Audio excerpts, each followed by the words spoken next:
Grand angle consacré ce soir à la littérature jeunesse francophone. Les livres pour enfants qui, disons-le clairement, ne sont pas franchement un modèle de diversité. Difficile en effet de trouver un ouvrage dont le héros n'est pas un garçon ou une fille blanche.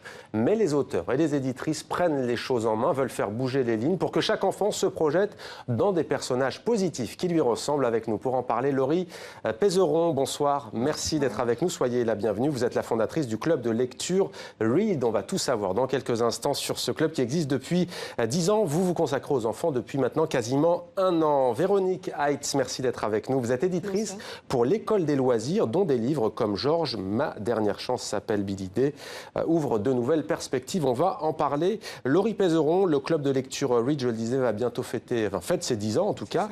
C'est quoi au juste? Quelle est sa vocation? La vocation, c'est de promouvoir les auteurs afro. Le terme afro est assez générique, pour pas dire que noir, mais c'est vraiment la diaspora africaine, donc des afro-français, des afro-africains, des afro-américains, des afro-brésiliens, enfin vraiment sur toute la diaspora. Alors quel est le principe? Vous proposez un livre, c'est ça? Tout le monde le lit à la maison? C'est ça. Et on se retrouve après pour en discuter à chaque fois dans un lieu différent sur Paris. Pourquoi vous avez décidé de lancer, en tout cas pourquoi? Comment est né ce club?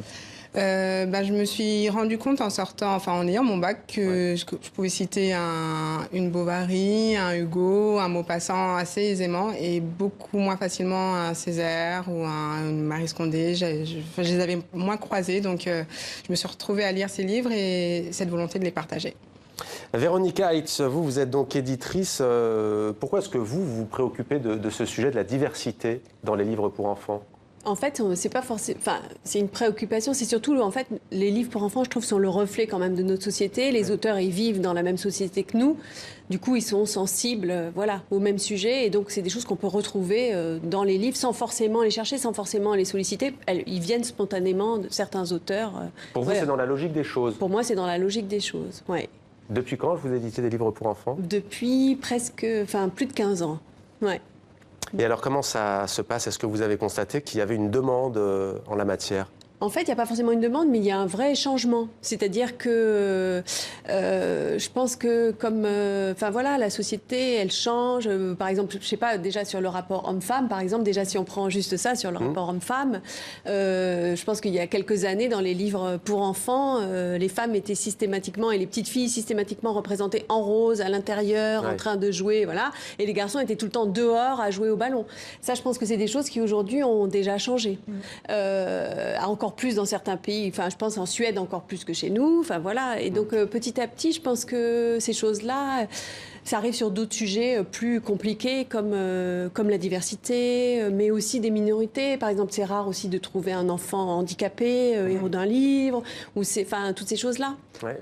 Vous avez, Laurie Pézeron, un enfant de 3 ans et vous dites je ne lui achète pas un livre si lorsque je l'ouvre il n'y a que des petites têtes blondes, si je puis dire, ou que des enfants blancs. C'est ça, la volonté c'est de vraiment, déjà qu'il s'identifie, un héros ou pas, mais qui s'identifie, qui voit qu'il y a d'autres personnes comme lui qui puissent exister. Et en plus de ça, les livres permettent de créer l'imaginaire. Et le monde est vaste, et la société est diversifiée, et c'est important qu'ils puissent voir ça. Est-ce que vous avez lu Comme un million de papillons noirs? Bien sûr. Est-ce que votre petit l'a lu?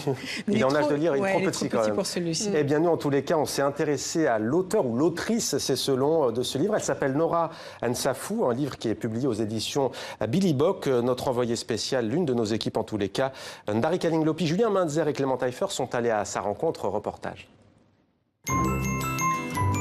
Plongée dans des histoires, aimer lire et écrire est venu petit à petit pour Nora Nsafou.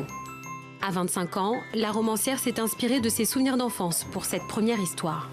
Comme un million de papillons noirs, c'est l'histoire d'une petite fille nommée Adé qui, suite à des moqueries entendues à l'école sur ses cheveux, va rentrer et dire à sa mère « Je n'aime pas mes cheveux, je ne veux plus me coiffer comme ça, voilà, je ne les aime plus ». Et sa mère va lui dire « Mais je pensais que tu aimais pourtant les papillons ». Donc Adé va s'étonner de la comparaison et en fait sa mère va lui apprendre à prendre soin de ses cheveux comme elle le ferait avec des papillons qu'elle aime en général. Et en fait finalement à construire une estime d'elle-même. Au fil des pages, l'histoire d'Adé s'écrit en couleurs. Celle d'une petite fille noire, curieuse et intrépide. Quelle place pour plus de diversité dans les livres pour enfants? Pour les petites filles noires, il y a déjà la question de se voir dans la littérature jeunesse, puisque aujourd'hui, moi, j'ai pas souvenir d'un livre jeunesse avec une petite fille noire comme héroïne. On doit tous avoir cet intérêt collectif d'avoir des livres représentatifs de notre société. Pour Laurent Safou, cet ouvrage doit passer entre toutes les petites mains, peu importe leur couleur. Le personnage d'Adé ne fait pas dans le cliché. Il n'y a pas cet exotisme dans lequel Adé appartient à un imaginaire exotique colonial qui serait dans la savane, qui serait forcément lointain. Adé, en fait, est une petite fille française, en fait, ou même une européenne, tout simplement, ou encore on peut même élargir en disant une fille noire en Occident. Adé, une héroïne que ces petites filles auraient pu croiser dans leur cours de récré, un miroir pour apprendre à s'aimer. Véronique Heinz, vous connaissiez, vous, en tant qu'éditrice? Oui, j'ai regardé. Oui. Ouais. J'ai regardé ce livre. Ouais. Quels sont, vous, les thèmes que vous abordez? Parce que là, on le voit, Laurent Safou a clairement choisi un thème engagé, c'est peut-être pas le bon mot, mais en tous les cas, quelque chose qui nous amène à réfléchir, la prise de conscience Oui, ce qui est important, ce qu'elle dit, c'est sortir cette petite fille noire d'un contexte, comme elle dit, un peu exotique. Enfin, voilà, que ce soit juste le reflet de notre société. Elle vit là comme un petit... Enfin, voilà, comme nos enfants, elle va à l'école et tout ça. Mais pourquoi ça c'est important, selon vous, à la fois pour les enfants qui sont issus de ces diversités, mais aussi pour la société dans son ensemble? C'est qu'en fait, elle ne se portera pas mieux tant qu'il n'y aura pas cette prise de conscience pour mieux vivre ensemble? C'est pas qu'elle se portera pas mieux, elle vit de toute façon cette société, mais un petit garçon noir n'est pas forcément Boubou dans la savane, en fait. Un petit garçon noir peut être Nicolas dans le métro, et ça doit être évident pour tout le monde. Comparaison n'est pas raison, mais je sais que vous avez un petit penchant pour la littérature anglo-saxonne. Vous aimez les États-Unis. Si on devait comparer les deux pays, qu'en est-il? Est-ce qu'ils sont en avance, les Américains, par rapport à la France et au monde francophone? Il n'y a pas d'avance. On a deux histoires complètement différentes, et la diaspora africaine est présente dans ces deux pays occidentaux. Les Américains noirs sont américains. Les Américains français sont d'origine, et ils connaissent leurs origines pour la plupart. Là, c'est beaucoup plus récent, donc on est vraiment sur deux histoires complètement dissociées. Moi, je suis hyper inspirée de la culture afro-américaine. Oui, mais en même temps, vous dites que Frantz Fanon, par exemple, vous l'avez découvert plus aux États-Unis qu'en France. Oui, j'ai découvert le fait qu'il soit valorisé aux États-Unis plus qu'en France. C'est tout son discours, tout ce qu'il a porté, tout son combat. J'ai découvert l'ampleur du combat qu'il a porté aux États-Unis. En France, ça a été évoqué, mais pas avec telle reconnaissance. Il y a dans les quartiers populaires, peut-être parfois, même si on aime aussi beaucoup lire dans les quartiers populaires, notamment la bande dessinée, mais pas seulement, les mangas également. Est-ce que vous diriez que la démarche qui est la vôtre, elle peut permettre aussi de démocratiser la lecture des plus petits? Oui, mais ça, je pense que maintenant, par exemple, là, il y a des images qui se passent pendant le Salon du Livre de Montreuil, qui a lieu, qui est situé justement à Montreuil, dans le 93. Et c'est un salon qui a lieu tous les ans. Et tout le reste de l'année, il y a énormément de choses qui sont faites dans tout ce département pour l'accès à la lecture. Je pense que l'accès à la lecture, quand même, aujourd'hui, il y a beaucoup de choses qui ont été faites. Il y a beaucoup de livres dans les classes, des choses itinérantes comme ce club de lecture. Il y a des bibliothèques aussi qui font ces choses itinérantes. Est-ce que c'est une niche pour les maisons d'édition, ou est-ce que c'est au contraire un vaste marché qui s'ouvre? Je pense que la littérature de jeunesse, en France, on veut que nos enfants y lisent. Le livre est un peu sacré en France. Donc, on a de la chance d'être en France, d'avoir énormément. Oui, parce qu'on veut que nos enfants y lisent. Donc, les parents font pas trop de... Voilà, ils veulent bien acheter des livres. Ils préfèrent... Et dès que leurs enfants veulent bien lire plutôt que de regarder leur écran, ils sont très contents d'acheter des livres. Donc, qu'en est-il des grandes maisons d'édition? Vous êtes penchée sur la question, parce qu'on a ce soir Véronique Heinz, mais les gros mastodontes de l'édition, est-ce qu'elles ont du retard? Elles le font de plus en plus. De toute façon, ça vend. Donc, au bout d'un moment, il faut se pencher sur la question. Elles le font de plus en plus. Je sais que chez Actes Sud Junior, ils ont fait tout un livre sur le continent africain, avec des questionnaires, des quiz, pour avoir une autre image de cette Afrique misérabiliste. Et on apprend sur les différents pays. Il y a une maison d'édition qui s'appelle Rue du Monde, qui propose depuis longtemps beaucoup de livres sur l'histoire du monde. Il y a des choses qui se font, elles sont plus ou moins mises en avant. C'est toujours la liste qu'on propose à l'école qui est imposée et qu'on doit connaître. Mais est-ce que vous diriez qu'il n'y a pas aussi peut-être parfois une gêne? On est dans une période très crispée, et le simple fait, je vous le dis, mais de représenter un enfant noir, par exemple, dans un livre, est-ce que certaines maisons d'édition se disent qu'il va falloir faire attention à chaque trait de dessin, à chaque scène, à chaque dialogue, ou est-ce que vous pensez que ça, c'est pas une réalité? C'est une réalité, et je pense que de toute façon, dans la littérature jeunesse, on fait attention à tout.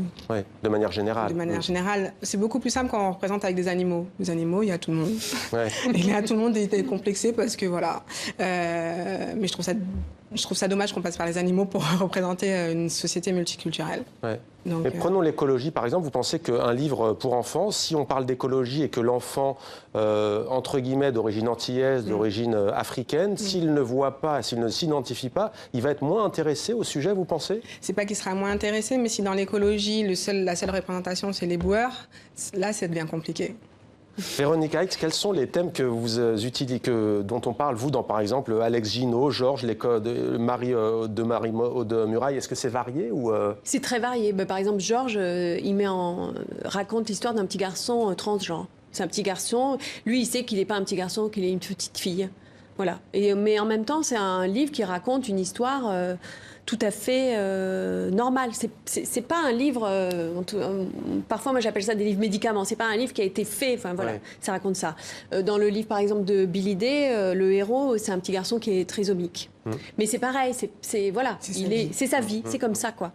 Et dans Sauveur et fils de Marie de Muraille, le héros, en fait, il est psychologue clinicien. Donc il reçoit dans son cabinet tous les gens, tous les gens qu'on peut rencontrer, et on voit toutes les joies et tous les malheurs, des choses dont on parle. En 10 secondes, le prochain livre qu'il faudra lire à la maison avec le club?